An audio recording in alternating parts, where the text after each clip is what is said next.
He's going to discuss our rights to personal property. Chief.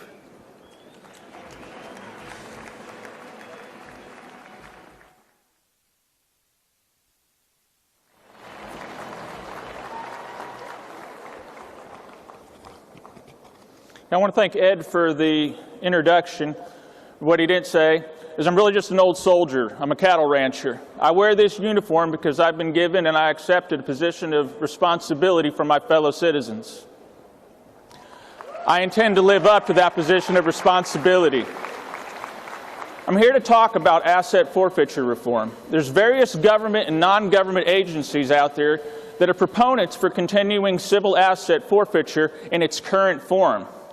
Often these people will give you a scenario that there's a state trooper out on the highway somewhere and he sees a speeder coming. He stops the individual, searches the vehicle, and finds $400,000 all heat sealed and hidden up in the fenders of the vehicle, and they say that's cartel money.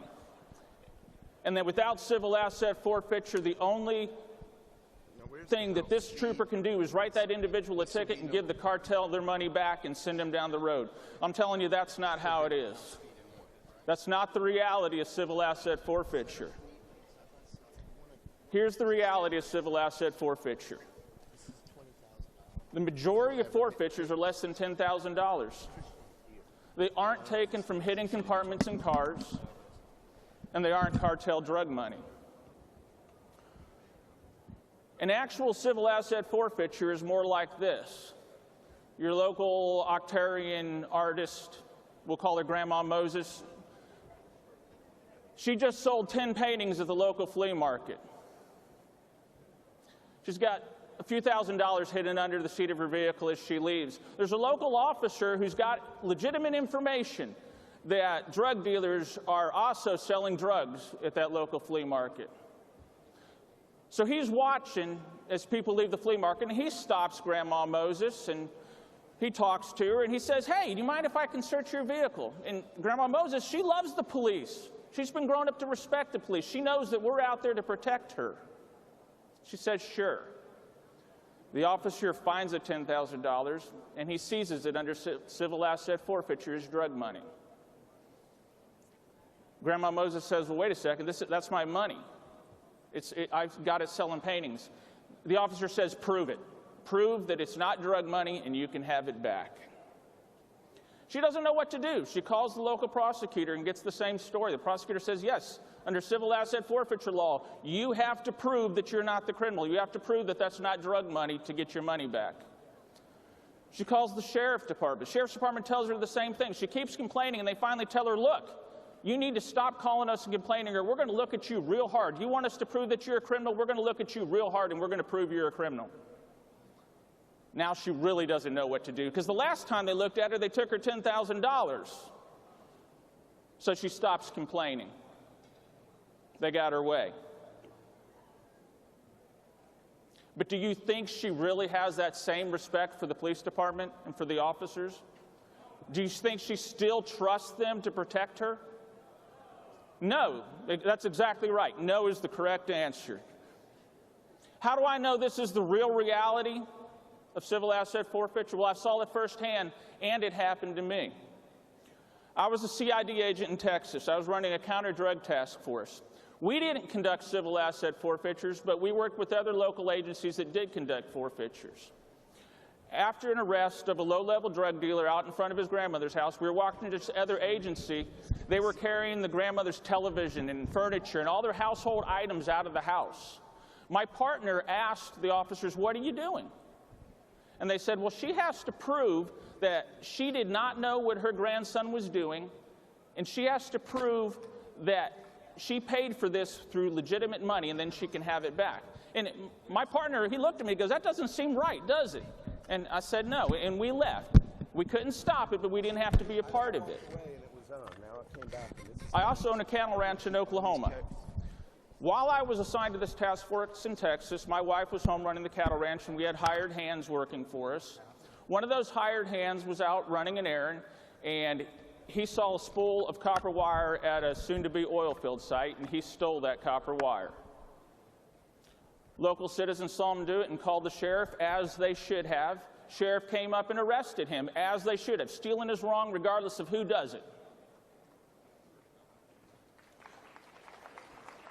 The problem was when they arrested him, they also took my truck. Now, I just assumed that they seized my truck as evidence, and I called the sheriff's department. I said, hey, when are you going to be done with my truck? And I was told, we're not going to be done with it. You're not getting your truck back. We're taking that as under the civil asset forfeiture laws. I said, well, you can't do that. I'm an innocent owner. The law says that I'm an innocent owner. And they told me, well, prove you didn't know he was going to do that. I mean, think about that for a second. How do you prove that you don't know something?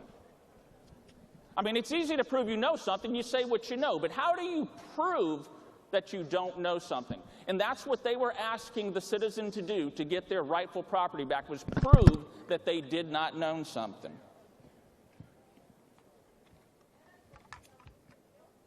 Not under civil asset forfeiture. I didn't let it go. And after about 6 months, I did get my truck back. But it was an uphill fight the whole way. The average citizen wouldn't have had the knowledge, the tenacity, or the resources that I had, being who I was, to get my truck back and win that fight. I was a federal law enforcement agent, and they were calling me a dirty cop. They were threatening me with criminal charges and treating me like a criminal, all because I was fighting for my rights and trying to get my property back. What makes it worse is there's even actual classes out there teaching police officers to treat people like this to get them to shut up and go away. Even elected legislators fighting for asset forfeiture reform are treated like this. My friend Senator Kyle Loveless in Oklahoma has been trying to get a measure on to the Oklahoma legislator for 2 sessions now. Can't even get out of committee. He's being called a terrorist, ISIS, Al-Qaeda, and worse for trying to effect a change. How strong can your position be if you won't even let it come up for debate? The primary function of police and judicial system is to protect the citizens. The police, we protect the citizen from the criminals, and the judicial system is there to protect the accused. It's not the best system, but it's the best system in the world. When the police and judicial system become the antagonists and no longer protect the rights of the accused, we have failed the greater mission of protecting the rights of the citizen. We have created innocent victims. Currently, the standard of proof to seize an individual's property is preponderance of evidence. I actually have to get more proof to get a warrant than I do to seize somebody's property. If the investigation stops at the side of the road after the property is seized, how are you going to get this evidence? You're not going to get any evidence of innocence. If you don't investigate the crime, you have an assumption of a crime. You don't have evidence of a crime. How do we fix this? 1, the burden of proof needs to be put back on the government as constitutionally intended. It means the police are going to have to start investigating the assumed crime, not just taking the property and moving down the road. If $400,000 an offender is evidence of a crime and should be taken, then it's evidence of a crime. Investigate the crime.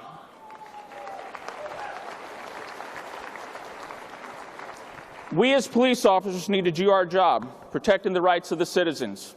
We can't serve the citizen while simultaneously depriving them of their natural and constitutional rights.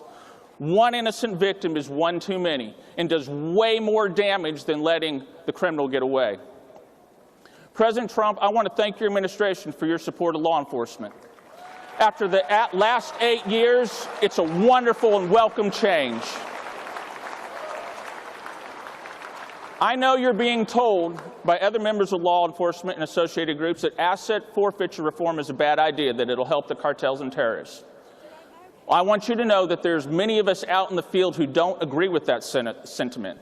As law enforcement officers, we can't step on the rights of the citizens we are sworn to protect under the guise of protecting them. This country was founded of the people, by the people, and for the people with certain inalienable rights. That is what made this country strong, and that is what will make this country strong again. Thank you.